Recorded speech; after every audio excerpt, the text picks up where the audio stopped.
Today we will study third ventricle. This cavity is third ventricle from here to here. Okay, here is the cerebellum. So this is the posterior aspect and this is the anterior aspect. This one is corpus callosum. Here is the genu, body, splenium. This is rostrum of the corpus callosum. This is this one is the fornix. This is the column of fornix. Okay, so third ventricle is the cavity of the diencephalon. It is anteriorly communicated to lateral ventricle via the foramen of Monro, and posteriorly it is communicated to fourth ventricle via the aqueduct of Sylvius. Okay, now coming to relation of the third ventricle. Anteriorly it is related to what I have said earlier. This is the column of fornix. So this is column of fornix. Then comes anterior commissure. This one is the anterior commissure. It is the commissural fiber which connects the two olfactory tract as well as the temporal lobe. It has got anterior and the posterior bundle. Okay, and here is the lamina terminalis. This one is the lamina terminalis, which extends from the what I have said earlier, that this is the rostrum of corpus callosum. So it extends from the posterior aspect of the rostrum of corpus callosum up to the optic chiasma, from here to here. So this one is the anterior boundary of the third ventricle. Okay, coming to superior boundary. Superiorly, this one is tela corvoidi. Tela corvoidi is what? Is the choroidal capillary plus two-fold of pyometer. These are the choroidal capillaries. Okay, also enters into the body of the lateral ventricle. This is tela corvoidi and two-fold of ependyma.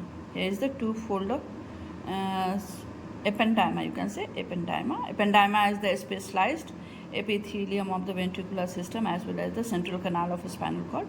So there is ependyma and the tela corvoidi, the superior relation. Now coming to its posterior relation. This is pineal gland. Here is the pineal gland. Above this one is the habenular commissure. Here lies habenular commissure, the commissural fiber in between the two habenular nuclei.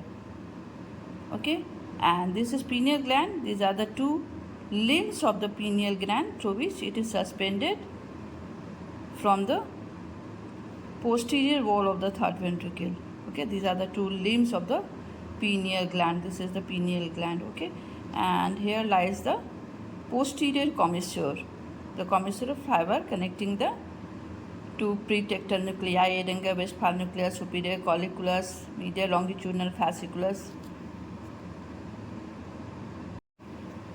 As far as the inferior relation is concerned, from anterior to posterior, first there is optic chiasma, which is the cross nasal fiber of the optic tract. Then comes tuber cinereum. The elevated part is known as tuber cinereum. Then comes infundibulum, through which the pituitary gland is suspended. Here where my finger is the pituitary gland. This one is pituitary gland. Okay, so here is the infundibulum, the pituitary stalk. Okay, so from anterior to posterior, first there is optic chiasma, then tuber cinereum, and then infundibulum through which pituitary gland is suspended. Then comes mammillary body. Here is the mammillary body, an important component of the Papez circuit. Then comes posterior perforated substance. Here is the posterior perforated substance, and then tegmentum of the midbrain. This is midbrain. Here is the pons, and this one is medulla oblongata. And now coming to its lateral relation. As we all know, third ventricle is the strictly midline structure. So lateral wall we can see. This is the thalamus, which forms the lateral wall, but posteriorly and superiorly. And here is the hypothalamus. This whole thing is the hypothalamus, which is situated anteriorly and inferiorly. In between the foramen of Monro and aqueduct of Sylvius, there is aqueduct of Sylvius.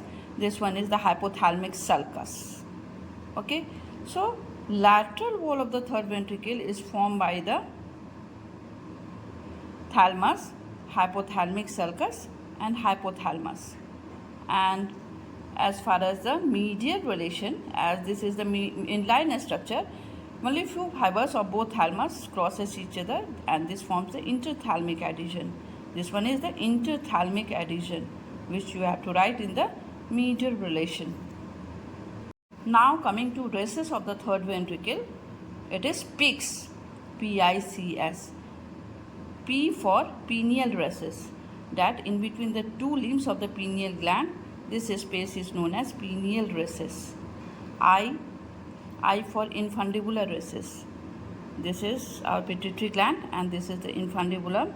So above that is this one is the infundibular races. Okay. C is for chiasmatic races. This is, we all know, the optic chiasma. Here this space is the chiasmatic races. Okay, and this one is the suprapineal races. This is pineal gland and here is the suprapineal races.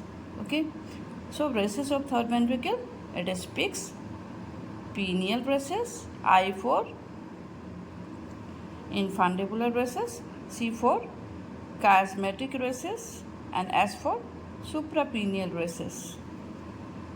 Clinical significance of third ventricle, what we have to do, first is the ventriculography, and a dye is injected inside the third ventricle, which is very much enlarged in case of hydrocephalus. So dye will be injected via by the syringe, and the needle is going through the in between the splenial and the pineal gland. Here from here we inject the dye into the third ventricle.